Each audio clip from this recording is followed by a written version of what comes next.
Okay. അപ്പോൾ നമ്മൾ കഴിഞ്ഞ ദിവസം അക്ഷരങ്ങളായിരുന്നു പരിചയപ്പെട്ടിരുന്നത്. ഇന്ന് നമുക്ക് അക്ഷരങ്ങള് കൂട്ടി യോജിപ്പിച്ച് വാക്കുകള് വായിക്കാവുന്ന രീതിയിൽ ഒന്ന് രണ്ട് കാര്യങ്ങളാണ് പഠിക്കുന്നത്. അക്ഷരങ്ങള് പഠിച്ചു വന്ന കൂട്ടത്തില് ഒരു കാര്യം കൂടി നമുക്കൊന്ന് പഠിക്കാനായിട്ടുണ്ട്.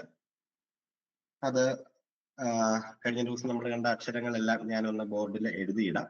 അതിനുശേഷം നമുക്ക് ബാക്കി തുടരാം. നമ്മുടെ അക്ഷരങ്ങൾ 22 അക്ഷരങ്ങളായിരുന്നല്ലോ നമ്മൾ പഠിച്ചത്. അക്ഷരങ്ങളെല്ലാം ഒന്നാമത്തെ അക്ഷരം ആലപ്പ്, ആലപ്പ്,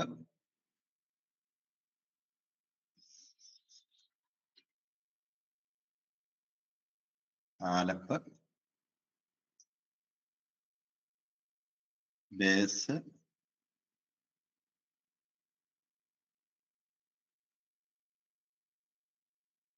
ഗാമൽ, ദാലസ്,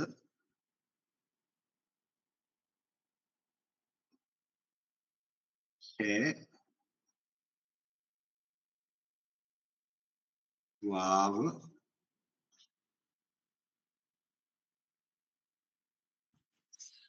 വാവസൈൻ, അതിനുശേഷം ചേത്ത്,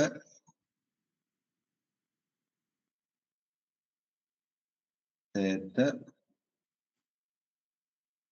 യോത്, കാപ്പ്, ലാമത്, മിം, നുന്ന്, കാപ്പ്, ലാമത്, മിമ്മ്, നുന്ന്. അടുത്തത് സമക്കസ്,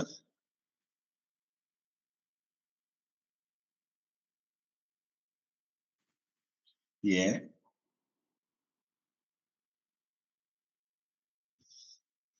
പേ, സാദെ,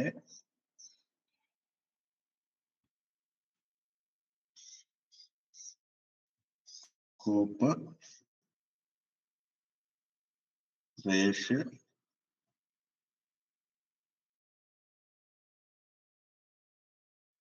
ഷിന്ന്, താവ്. അങ്ങനെ 22 അക്ഷരങ്ങൾ എല്ലാം ഒറ്റ സ്ക്രീനിൽ നമുക്കിപ്പോ കാണാം.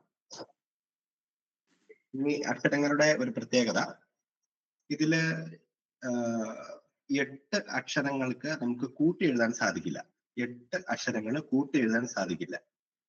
മറ്റ് ഭാഷകളിൽ ഉള്ളതുപോലെ തന്നെ, ഇംഗ്ലീഷൊക്കെ എഴുതുന്നത് പോലെ തന്നെ നമുക്ക് അക്ഷരങ്ങൾ കൂട്ടി എഴുതുന്ന ശൈലിയാണ് ഈ സുറിയാനിക്കകത്ത് ഉള്ളതെങ്കിലും 8 അക്ഷരങ്ങൾക്ക് മാത്രം കൂട്ടി എഴുതാനായിട്ട് സാധിക്കില്ല. ബാക്കി 14 അക്ഷരങ്ങൾ നമുക്ക് കൂട്ടി എഴുതാം. അത് തിരിച്ചറിയാനായിട്ടുള്ള ഒരു മാർഗം, നമുക്ക് ഒരു വാക്ക് അവസാനിക്കുന്ന ഭാഗം ബേസ് എടുക്കുകയാണ്.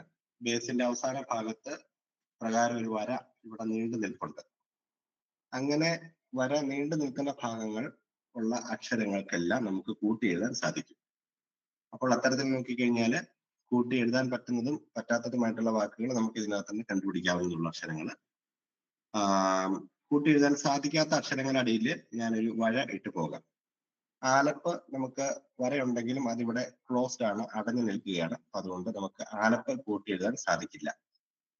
ബേസ് കൂട്ടി എഴുതാൻ സാധിക്കും, കാരണം ഇവിടെ വര ഓപ്പൺ ആയിട്ട് നിൽക്കുകയാണ്. ഗാമല് കൂട്ടി എഴുതാൻ സാധിക്കും, കാരണം ഗാമലിലും ഇവിടെ ഓപ്പൺ ആയിട്ട് നിൽക്കുകയാണ്. ദാലസ് ഓപ്പൺ ആയിട്ട് നിൽക്കുകയാണെങ്കിലും അതിന്റെ ഈ കുത്ത് ഉള്ള റൂൾ ഉള്ളത് കൊണ്ട് നമുക്കത് കൂട്ടി എഴുതാൻ സാധിക്കില്ല. അങ്ങനെയാണ് അതിന്റെ നിയമം. ദാലസ് പറ്റില്ല.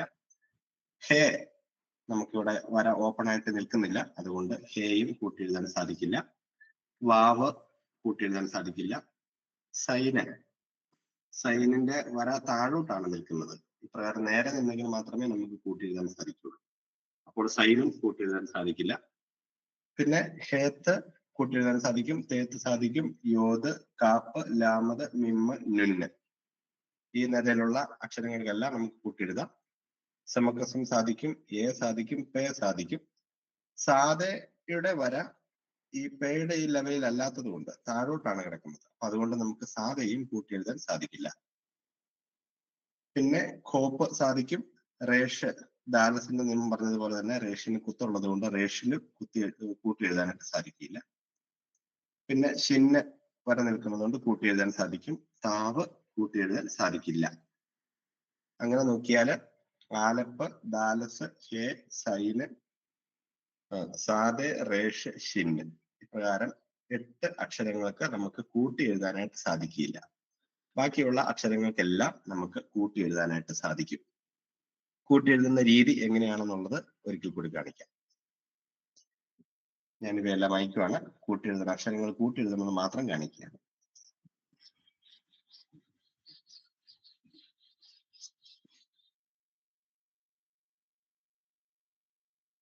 ഉദാഹരണത്തിന് ഇപ്പൊ നമ്മൾ ബേസ് എഴുതി. ബേസിനോട് ആലപ്പ് കൂടിച്ചേരുന്നത് എങ്ങനെയാണെന്നാണ് കാണുന്നത്. ആലപ്പ് കൂടിച്ചേരുന്നത് പ്രകാരം കൂട്ടിച്ചേർത്ത് നമുക്ക് എഴുതാൻ സാധിക്കും. ബേസിനോട് ആലപ്പ് കൂട്ടിച്ചേരുന്നത്. എന്നാൽ ആലപ്പിന് ശേഷം നമുക്ക് ബേസ് കൂട്ടി എഴുതാൻ സാധിക്കില്ലാത്തതുകൊണ്ട് സെപ്പറേറ്റ് ആയിട്ട് എഴുതാം. പ്രകാരം മറ്റൊരു വാക്ക് കൂടി എഴുതി കാണിക്കാം. കോപ്പ്. കോപ്പ് എഴുതി. കോപ്പിനോട് നമുക്ക് വാവ് കൂട്ടിച്ചേർക്കാം. എന്നാൽ വാവിന് ശേഷം കോപ്പ് കൂട്ടിച്ചേർക്കാൻ സാധിക്കില്ല. അതുകൊണ്ട് അത് സെപ്പറേറ്റ് ആണ്.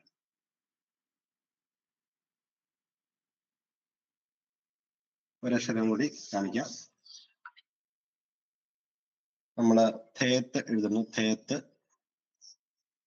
തേത്തിനോട് നമുക്ക് യോത് കൂട്ടിച്ചേർക്കാൻ ആഗ്രഹിക്കുകയാണെങ്കിൽ യോത് കൂട്ടിച്ചേർക്കുന്നു. യോതിനോട് നമുക്ക് കോപ്പ് കൂട്ടിച്ചേർക്കാൻ ആഗ്രഹിക്കുകയാണെങ്കിൽ കോപ്പ് കൂട്ടിച്ചേർക്കുന്നു. കോപ്പിനോട് നമുക്ക് ബേസ് കൂട്ടിച്ചേർക്കുകയാണെങ്കിൽ ബേസ് കൂട്ടിച്ചേർക്കുന്നു. ഇങ്ങനെ തുടർച്ചയായിട്ട് കൂട്ടിച്ചേർത്ത് നമുക്ക് അക്ഷരങ്ങൾ എഴുതാം. എപ്പോഴെങ്കിലും നമുക്ക് കൂട്ടിച്ചേർക്കാൻ പറ്റാത്ത അക്ഷരം വന്നാൽ കൂട്ടിച്ചേർക്കാതെ തന്നെ എഴുതുകയും ചെയ്യണം. ഇതിനോട് നമുക്ക് ആലപ്പ് കൂട്ടിച്ചേർക്കാം. പക്ഷെ ആലപ്പിന് ശേഷം വേറൊരു അക്ഷരം കൂട്ടിച്ചേർക്കാൻ പറ്റത്തില്ലാത്തതുകൊണ്ട് ഇനി ഒരു അക്ഷരം ഏത് എഴുതിയാലും അത് കൂട്ടിച്ചേർക്കാതെ എഴുതണം. ഇനി ഇതിന് ശേഷം ഞാൻ ഷിന്നാണ് എഴുതാൻ ഉദ്ദേശിക്കുന്നത്. ഷിന്ന് കൂട്ടിച്ചേർക്കാത്ത എഴുതണം. കാരണം ആലപ്പിനോട് കൂട്ടിച്ചേരില്ല. അപ്പൊ സെപ്പറേറ്റ് ആയിട്ട് പ്രകാരമാണ് നമ്മൾ അക്ഷരങ്ങൾ കൂട്ടിച്ചേർത്ത് എഴുതുന്നത്. ഇനി നമുക്ക് സുറിയാനിയിലെ 3 അക്ഷരങ്ങൾക്ക് പ്രത്യേകതകളുണ്ട്. അതിന്റെ എൻഡിങ്ങിൽ സാധാരണ നമ്മൾ കണ്ട 22 അക്ഷരങ്ങളും നോർമൽ രീതിയിൽ എഴുതി പോകാം. എന്നാൽ ഒരു വാക്കിന്റെ അവസാനത്തില് 3 അക്ഷരങ്ങൾക്ക് പ്രത്യേകതകളുണ്ട്. അതിൽ ഒന്നാമത്തെ അക്ഷരം കാപ്പ് ആണ്. കാപ്പ്. കാപ്പ്. രണ്ടാമത്തെ അക്ഷരം നുന്ന് ആണ്. നുന്ന്. മൂന്നാമത്തെ അക്ഷരം മിമ്മ. ഈ 3 അക്ഷരങ്ങൾക്ക് അത് ഒരു വാക്കിന്റെ അവസാനത്തിൽ വന്നാൽ അവയ്ക്ക് പ്രത്യേകതയുണ്ട്. കാപ്പ് എന്ന് പറയുന്ന അക്ഷരത്തിന്റെ തുടക്കത്തിൽ, കാപ്പ് എന്ന് പറയുന്ന അക്ഷരം ഒരു വാക്കിന്റെ തുടക്കത്തിൽ വന്നാലും ഇടയ്ക്ക് വന്നാലും കാപ്പിന്റെ ഈ ഫോമാണ് ഉപയോഗിക്കേണ്ടത്. എന്നാൽ അവസാനത്തില്, ഒരു വാക്കിന്റെ അവസാനത്തില് കാപ്പ് വരികയാണെങ്കിൽ, അത് കൂടിച്ചേരുകയാണെങ്കിൽ അതിന് ഇപ്രകാരം ഒരു ഫോമാണ് പൊതുവെ നമ്മൾ ഉപയോഗിക്കുന്നത്. ഇങ്ങനെ നിൽക്കും. അപ്പൊ നമ്മളെ നുന്ന് എന്ന് പറയുന്ന അക്ഷരത്തോട് കാപ്പ് കൂടിച്ചേരുന്ന രീതിയിലാണെങ്കിൽ നമുക്ക് നുന്നിന്റെ അറ്റത്ത് കാപ്പ് ഇപ്രകാരം എഴുതി വയ്ക്കാം. ഇതാണ് കാപ്പ് അറ്റത്തിൽ കൂടിച്ചേരുന്നുണ്ടെങ്കിൽ, അവസാനത്തിൽ ഒരു വാക്കിന്റെ അവസാനത്തിൽ വരുമ്പോൾ തൊട്ട് മുമ്പുള്ള അക്ഷരത്തോട് കൂടിച്ചേരുന്നുണ്ടെങ്കിൽ കാപ്പിന് ഈ ഫോം ആണ് ഉപയോഗിക്കേണ്ടത്. ഇനി കൂടിച്ചേരുന്നില്ലാത്ത അക്ഷരത്തോടു കൂടിയാണെങ്കിൽ ചെരിച്ച് ഒരു 5 എഴുതുന്നത് പോലെ ഇപ്രകാരം എഴുതാം. ചെരിച്ച് ഒരു 5 എഴുതുന്നു. ഉദാഹരണത്തിന് ഇപ്പോൾ വാവ്. വാവ് കൂടിച്ചേരിയില്ലാത്ത അക്ഷരമാണ്. വാവിനോട് ഒരു കാപ്പ് ആണ്, വാവിന് ശേഷം ഒരു കാപ്പാണ് അവസാനത്തിൽ വരുന്നതെങ്കിൽ നമ്മൾ ചെരിച്ച് പ്രകാരം ഒരു 5 എഴുതി വെച്ചാൽ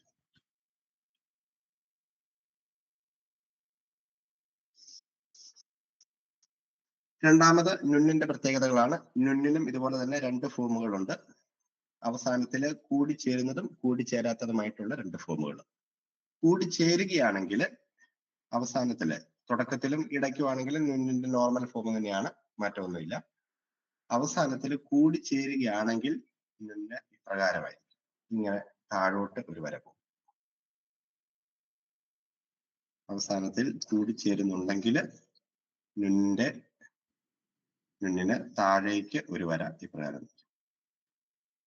ഈ ആദ്യം വരച്ച വര അത് മറ്റ് വാക്കിനോട് കണക്ട് ചെയ്യാനായിട്ടുള്ള ഒരു വര കൂടിയാണ് എന്നൊരു പ്രത്യേകം ഓർക്കുക.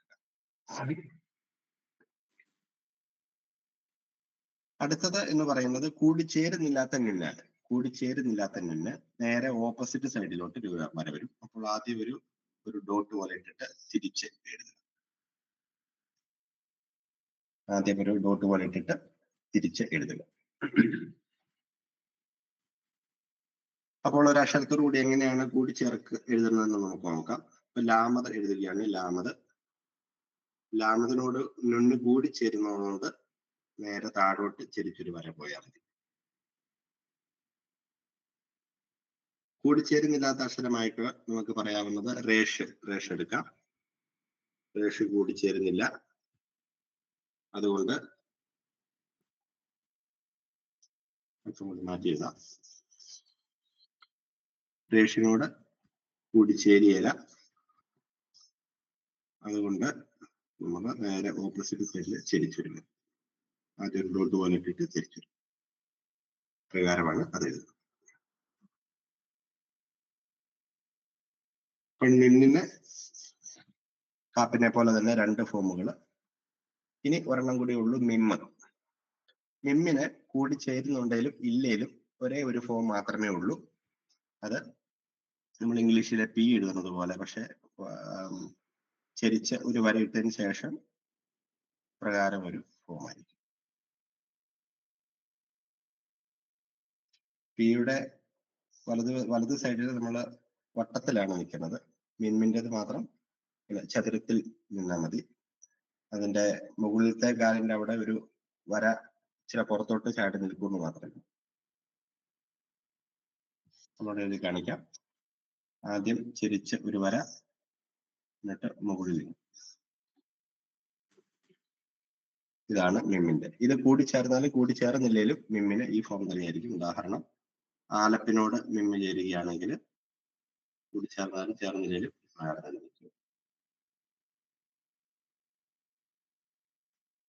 ഇനി ബേസിനോടാണ് ചേരുന്നെങ്കിൽ, ബേസ് കൂടിച്ചേരുന്ന വാക്കാണ്, അതുകൊണ്ട് ബേസിനോട് ആണ് മിമ്മ് അവസാനത്തിൽ. ഇതെല്ലാം അവസാനത്തിൽ മാത്രമേ ഉള്ളൂ. ബേസിനോടാണ് ചേരുന്നതെങ്കിൽ ഇപ്രകാരം കൂടിച്ചേർക്കും.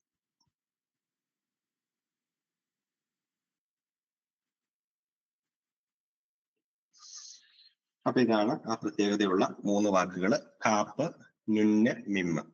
കാപ്പിന് 2 ഫോം, നുന്നിന് 2 ഫോം, മിമ്മിന് 1 ഫോം.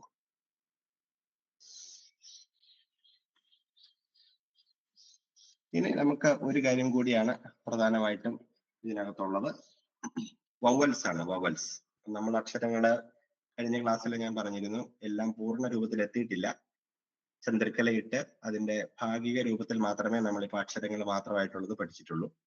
ഇപ്പോൾ ബേസ് എന്നാണെങ്കിൽ ബ, അതിന് വവലുകൾ ചേർത്തെങ്കിൽ മാത്രമേ അതിന് പൂർണ്ണ ഉച്ചാരണം എത്തുകയുള്ളൂ. സുറിയാനിയിൽ നമുക്ക് 7 വവലുകളാണ് ഉള്ളത്. ഒന്നാമത്തെ വവല് ആ എന്ന് പറയുന്ന ഉച്ചാരണം വരുന്നതാണ്. ആ എന്ന് പറയുന്ന ഉച്ചാരണം വരുന്നതാണ് ഒന്നാമത്തെ വവ്വല്, ആ. ഇത് എഴുതുന്നത് അക്ഷരത്തിന്റെ മുകളിലും താഴെയും ഓരോ കുത്ത് ഇട്ടാണ് നമ്മൾ എഴുതുന്നത്. സുറിയാനിയിലേക്ക് ഇപ്പൊ ഞാൻ മലയാള അക്ഷരത്തിന്റെ മുകളിൽ ഇട്ടെന്ന് മാത്രമേ ഉള്ളൂ. സുറിയാനിയിൽ എഴുതുമ്പോൾ ഞാനിപ്പോൾ ആ എന്ന് പറയുന്ന ഉച്ചാരണം വരുന്നത് എഴുതുകയാണ്.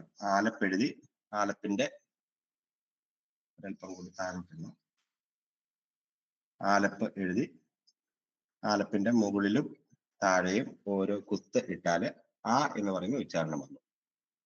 ബേസിനാണ് എഴുതുന്നതെങ്കിൽ ബേസ് എഴുതുന്നു, മുകളിലും താഴെയും ഓരോ കുത്തിട്ടാൽ ബ എന്ന് പറയുന്ന ഉച്ചാരണം. ഇതാണ് ഒന്നാമത്തെ വവ്വൽ.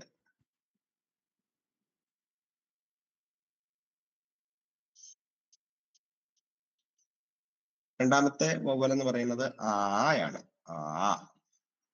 ആ എന്ന് പറയുന്ന ഉച്ചാരണമാണ്. അക്ഷരത്തിന്റെ മുകളില് ചെരിച്ച് 2 കുത്തിടുകയാണ്. ചെരിച്ച് 2 കുത്തിട്ടാൽ ആ എന്ന് വരും. ഉദാഹരണത്തിന് ആലപ്പ എന്ന് പറയുന്ന അക്ഷരത്തിന്റെ മുകളിൽ ചെരിച്ച് 2 കുത്തിട്ടാൽ ആ എന്ന് പറയുന്ന ഉച്ചാരണം വരും. ആ.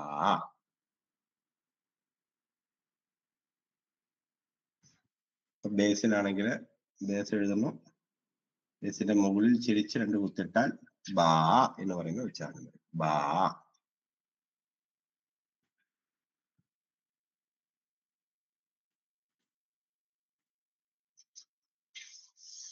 അടുത്ത അക്ഷരം എ എന്ന് പറയുന്നത് ഉച്ചാരണം വരുന്നതാണ്. എ എന്ന് പറയുന്ന ഉച്ചാരണം വരുന്നത്. അതിന് അക്ഷരത്തിന്റെ അടിയിൽ പാരലൽ ആയിട്ട് 2 കുത്തുകൾ ഇടുകയാണ്. അപ്പോൾ ആലപ്പ എന്ന് പറയുന്ന അക്ഷരം എഴുതിയാൽ അക്ഷരത്തിന്റെ അടിയിൽ പാരലൽ ആയിട്ടുള്ള 2 കുത്തുകൾ ഇട്ടാൽ എ എന്ന് പറയുന്ന ഉച്ചാരണം.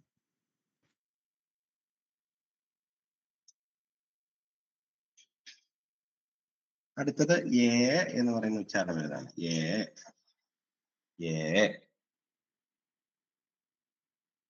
എ എന്ന് പറയുന്ന ഉച്ചാരണം വരുന്ന അടുത്ത അക്ഷരമാണ്. ഒരക്ഷരത്തിന്റെ അടിയിൽ ചെരിച്ച് 2 കുത്തിട്ടാൽ എ എന്ന് പറയുന്ന ഉച്ചാരണമാകും. എ.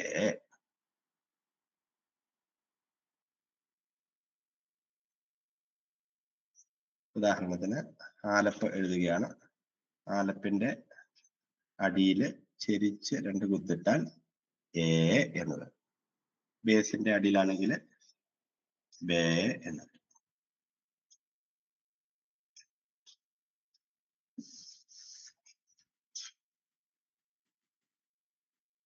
അപ്പൊ ഈ പാറ്റേണിലുള്ള ഒരക്ഷരത്തെ തന്നെ നമുക്ക് കുത്തുകളിട്ട് വവ്വൽ എഴുതുന്ന 4 വാക്കുകളാണ് സുറിയാനിയിലുള്ളത്.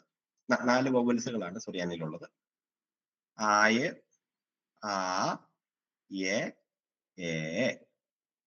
ഇങ്ങനെ 4 വാക്കുകളാണ്, 4 അക്ഷരങ്ങൾ, 4 വവ്വൽസുകളാണ് ഒരേ പാറ്റേണിലുള്ളത്.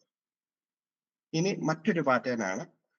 അതിലെ ഒന്നാമത്തെ വവ്വൽ എന്ന് പറയുന്നത് ഓ ആണ്. ഓ മലയാളത്തിലെ ഓ എന്ന് പറയുന്നതാണ്. ഇത് എഴുതുന്നത് വാവ് എഴുതിയതിനു ശേഷം മുകളിൽ ഒരു കുത്തിടണം. വാവ് എഴുതിയതിനു ശേഷം മുകളിൽ ഒരു കുത്തിടണം.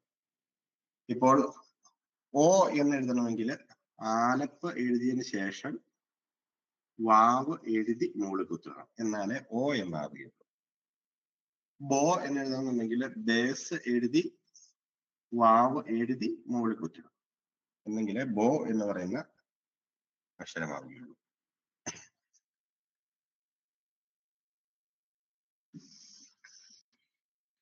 രണ്ടാമത്തേത് ഉ എന്ന് പറയുന്ന ഉച്ചാരണം വരുന്നതാണ്. ഉ. വാവ് ഓയ്ക്ക് വാവിന്റെ മുകളിലായിരുന്നെങ്കിൽ ഉ എഴുതുമ്പോൾ വാവ് എഴുതിയിട്ട് അടിയിൽ കുത്തിടണം. വാവ് എഴുതണം, അടിയിൽ കുത്തിടണം. അപ്പോൾ ഉ എന്ന് പറയുന്ന ഉച്ചാരണമാണെങ്കിൽ ആലപ്പ് എഴുതുന്നു, വാവ് എഴുതുന്നു, അടിയിൽ കുത്തിടുന്നു. ഉ.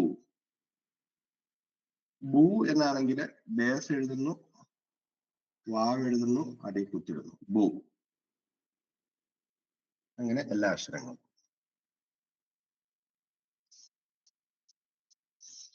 ഇനി ഒരെണ്ണം കൂടിയേ ഉള്ളൂ സുറിയാനിയില് വവ്വലായിട്ട്. ഇ എന്ന് പറയുന്ന ഉച്ചാരണം വരുന്നതാണ്. ഇ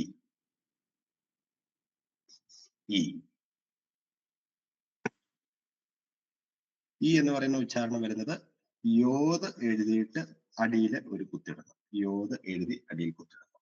അപ്പോൾ ഈ ആവും. അപ്പോൾ ആലപ്പ് എഴുതി യോത് എഴുതി അടിയിൽ കുത്തിട്ടാൽ ഈ എന്ന് പറയുന്ന ഉച്ചാരണം വരും. ബേസ് എഴുതി യോത് എഴുതി അടിയിൽ കുത്തിട്ടാൽ ബി എന്ന് പറയുന്ന ഉച്ചാരണം വരും.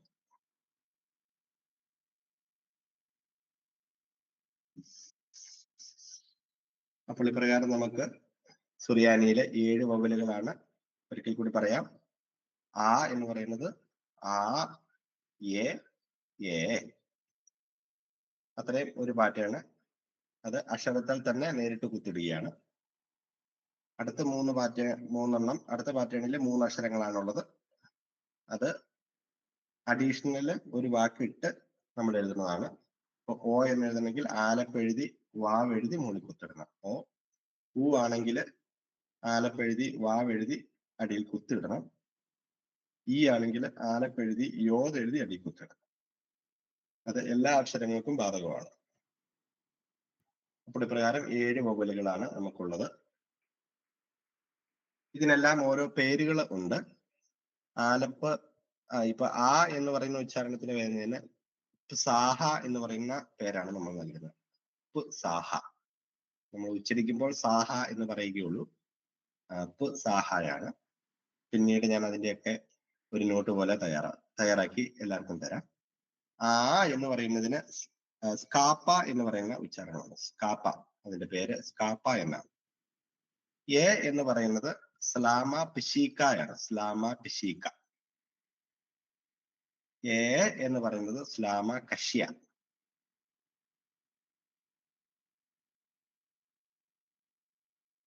ഓ എന്ന് പറയുന്നത് റിവാഹ എന്നാണ്. റിവാഹ.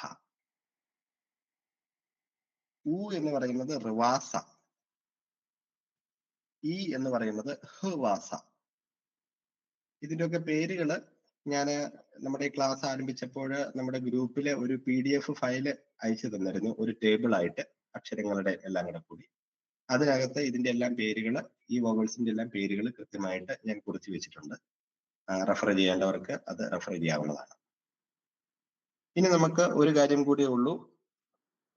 സുറിയാനിയിൽ നമുക്ക് ഒരു 6 അക്ഷരങ്ങൾക്ക് ഹാർഡ് ഫോമും സോഫ്റ്റ് ഫോമും ഉണ്ട്. Hard form, soft foam, 6 അക്ഷരങ്ങൾക്ക്. അതിന് നമ്മൾ പറയുന്ന പേര് ബഗദഗപ്പസ് എന്നാണ്. ബഗദഗപ്പസ്.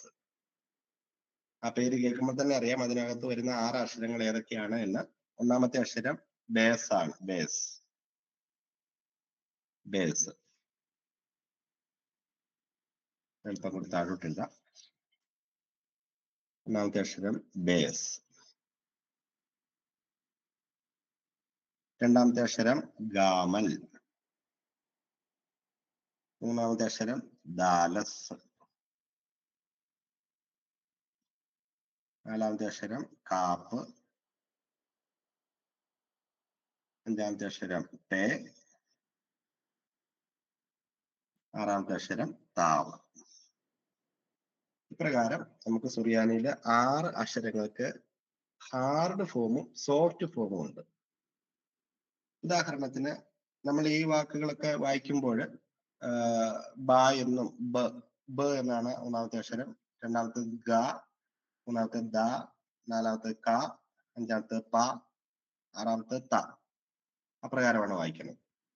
സാധാരണ നമ്മൾ ഒരു പുസ്തകം, സുറിയാനിയിലെ ഒരു പുസ്തകം കിട്ടിയാൽ ചില അവസരങ്ങളിൽ ഇതിന്റെ മുകളിൽ ഇങ്ങനെ ഒരു കുത്തു മാത്രമായിട്ട് ഓരോ അക്ഷരങ്ങളുടെ, ദാലസിന്റെ അടിയിൽ അങ്ങനെ ഒരു കുത്തുള്ളതുകൊണ്ട് പ്രത്യേകിച്ച് അങ്ങനെ കാണാറില്ല. ബാക്കിയുള്ള അക്ഷരങ്ങൾക്ക് ചിലപ്പോൾ ദാലസിനും ഉണ്ടാവും. ഇങ്ങനെ മുകളിൽ ഒരു കുത്ത് ഇട്ട് ചിലപ്പോൾ ഈ അക്ഷരങ്ങൾ എഴുതും. അതിന് അതിന്റെ ഹാർഡ് ഉച്ചാരണം തന്നെയാണ്. ഹാർഡ് ഉച്ചാരണം എന്ന് പറയുമ്പോൾ ഇതാണെങ്കിൽ ബ എന്ന് പറയും, ഇതാണെങ്കിൽ ഗ എന്ന് പറയും, ഇതാണെങ്കിൽ ദ എന്ന് പറയും, ഇതാണെങ്കിൽ ക എന്ന് പറയും, ഇതാണെങ്കിൽ പ എന്ന് പറയും, ഇതാണെങ്കിൽ ത. എല്ലാം വവ്വലും കൂടി ഇട്ട് കഴിയുമ്പോഴേ പൂർണ്ണ ഉച്ചാരണം വരികയുള്ളൂ. എങ്കിലും ഹാർഡ് ഉച്ചാരണം പറയാൻ വേണ്ടി മാത്രമാണ് ഇതിപ്പോ പറയുന്നത്. എന്നാല് ഇതേ അക്ഷരങ്ങളുടെ അടിയിൽ ഒരു കുത്ത് ഇട്ടു പോയാൽ അതിന് സോഫ്റ്റ് ഉച്ചാരണം വരും. ഞാൻ മുകളിലത്തെ ഈ കുത്തുകളും ആ ഉച്ചാരണങ്ങളും ഞാൻ വായിക്കുകയാണ്. അടിയിൽ കുത്തുകൾ ഇടുകയാണെങ്കിൽ, ഇപ്പൊ ബേസിന്റെ അടിയിൽ ഒരു കുത്തിടുകയാണെങ്കിൽ അത് വാ എന്നായിരിക്കും ഉച്ചരിക്കുന്നത്. വാ. ഗാമലിന്റെ അടിയിൽ ഒരു കുത്തിട്ട് കഴിഞ്ഞാൽ അത് ഗ എന്ന് പറയുന്നത് ഒരിച്ചിരി സോഫ്റ്റ് ആയിട്ട് ഉച്ചരിക്കും. ഗ. മുകളിലാണ് കുത്തെങ്കിലോ അല്ലെങ്കിൽ മുകളിൽ കുത്തില്ലെങ്കിലും ഗ എന്ന് തന്നെ ഹാർഡായിട്ട് ഉച്ചരിക്കും. അടിയിലാണ് കുത്തെങ്കിൽ അത് ഗായുടെ സോഫ്റ്റ് ആയിരിക്കും. ഗ എന്ന് പറയും. ദാലസിനും അതുപോലെ തന്നെ അടിയിൽ ഓൾറെഡി ഒരു കുത്ത് ഉള്ളത് കൊണ്ട് പിന്നെ അഡീഷണൽ ഒരു കുത്ത് ഇടാറില്ല പൊതുവെ. എങ്കിലും നമ്മൾ അത് സോഫ്റ്റ് ആണ് എന്നുള്ള വിചാരത്തിൽ ദ എന്ന് സോഫ്റ്റ് ആയിട്ട് വെച്ചിരിക്കും. കാപ്പിന്റെ അടിയിൽ ഒരു കുത്തിട്ടാൽ അത് ഹ എന്നാണ്. ഹ. ശരിക്കും ഹ എന്നല്ല ഹ എന്നാണ് പറയേണ്ടത്. അതാണ് സോഫ്റ്റിന്റെ ഉച്ചാരണം കറക്റ്റ് ആയിട്ട് കാപ്പിന്റെ. ഇങ്ങനെ പൊതുവെ നമുക്ക് എഴുതാനായിട്ടുള്ള എളുപ്പത്തിന് നമ്മൾ ഹ എന്ന് എഴുതുന്നു മാത്രമേ ഉള്ളൂ. ശരിക്കും ഉച്ചരിക്കേണ്ടത് ഹ എന്നാണ്, ഹ. പേയ്ക്ക് മാത്രം അടിയിൽ കുത്തല്ല, അടിയിൽ ഒരു ചന്ദ്രക്കലയാണ്. അടിയിൽ ഒരു ചന്ദ്രക്കല ഇട്ട് കഴിഞ്ഞാൽ നമ്മൾ ഫ എന്ന് ഉച്ചരിക്കും. ഫ, ഫ. താവിന് അടിയിൽ ഒരു കുത്തിട്ടാൽ അത് സായാണ്. സ. അപ്പോൾ ഇപ്രകാരം സുറിയാനിയിലെ 6 അക്ഷരങ്ങൾക്ക് ഹാർഡ് ഫോമും സോഫ്റ്റ് ഫോമും ഉണ്ട്. മുകളിൽ കുത്തിട്ടാൽ എല്ലാത്തിനും ഹാർഡ് ഉച്ചാരണം, അടിയിലാണ് കുത്തിടുന്നതെങ്കിൽ നമുക്ക് അതിന്റെ സോഫ്റ്റ് ഉച്ചാരണം കിട്ടും. പേയ്ക്ക് മാത്രം അടിയിൽ കുത്തിട്ടാൽ അത് ഫ എന്ന് ഉച്ചരിക്കും. അപ്പൊ ഇപ്രകാരം 6 അക്ഷരങ്ങളുടെ പ്രത്യേകതകൾ. അപ്പോൾ നമുക്ക് ഈ വാക്ക് എഴുതിയാൽ ഉച്ചരിക്കാൻ പറ്റത്തക്ക രീതിയിലുള്ള വവൽസുകളായി എൻഡിങ്ങിലെ പ്രത്യേകതയുള്ള 3 വാക്കുകൾ കണ്ടു. ഹാർഡ് സോഫ്റ്റ് ഉച്ചാരണങ്ങൾ കണ്ടു. ഈ ഹാർഡിന്റെയും സോഫ്റ്റിന്റെയും ഒക്കെ പേരുകളും അതിന്റെ കുത്തുകളെ സംബന്ധിച്ചുള്ള കാര്യങ്ങളും ഒക്കെ ഞാൻ ആദ്യം തന്നെ ആ PDF-ൽ ഫസ്റ്റ് പേജിൽ തന്നെ കിടപ്പുണ്ട്. ഇനി ഒരു 1-2 വാക്കുകൾ കൂടി എഴുതി നമുക്ക് ഇന്നത്തെ ക്ലാസ് അവസാനിപ്പിക്കാം. ഞാൻ ഒരു വാക്ക് എഴുതുകയാണ്.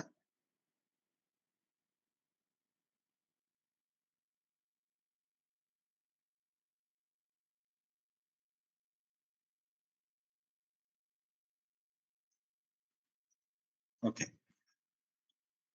ഒന്നാമത്തെ അക്ഷരം മിമ്മ്. മിമ്മിന് ആ വവ്വല് വന്നു, അപ്പൊ മാ എന്നായി. രണ്ടാമത്തെ അക്ഷരം ലാമതാണ്, അതിന് വവ്വലൊന്നും ഇല്ല, അതുകൊണ്ട് മല്ല്, മല്ല് എന്നായി, മല്ല്. മൂന്നാമത്തെ അക്ഷരം കാപ്പാണ്. കാപ്പ് ഇടയ്ക്ക് കിടക്കുന്ന അക്ഷരം ആയതുകൊണ്ട് കാപ്പിന്റെ ഈ ഫോമാണ് ഉപയോഗിക്കുന്നത്. അതിന് ആ വവ്വല് വന്നു, അതുകൊണ്ട് മൽക്ക എന്ന് എഴുതിയിട്ട് ഇതുപോലെ ദീർഘത്തില് തീരുന്ന വാക്കുകൾ ഒരാലപ്പം കൂടി ഇട്ടാണ് നമ്മൾ പൂർത്തിയാക്കുന്നത്. അപ്രകാരം ആ എന്നോ ഏ എന്നോ വരികയാണെങ്കിൽ ഒരാലപ്പം കൂടി ഇട്ട് വേണം നമുക്ക് പൂർത്തിയാക്കാനായിട്ട്. അതുകൊണ്ട് ഇത് വായിക്കുന്നത് മൽക്ക എന്നാണ്. മൽക്ക, മൽക്ക. ഇതിന്റെ അർത്ഥം കിങ് എന്നാണ്. കിങ്,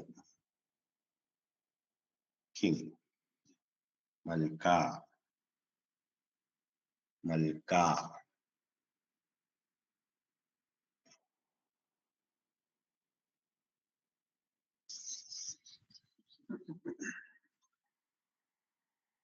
ഇനി മറ്റൊരു വാക്ക് നമ്മള് എളുപ്പമുള്ള ഒരു വാക്ക് പറയുകയാണെങ്കിൽ മാതാവിന്റെ മറിയത്തിന്റെ വാക്ക് മറിയം എന്ന് തന്നെയാണ്. മറിയം.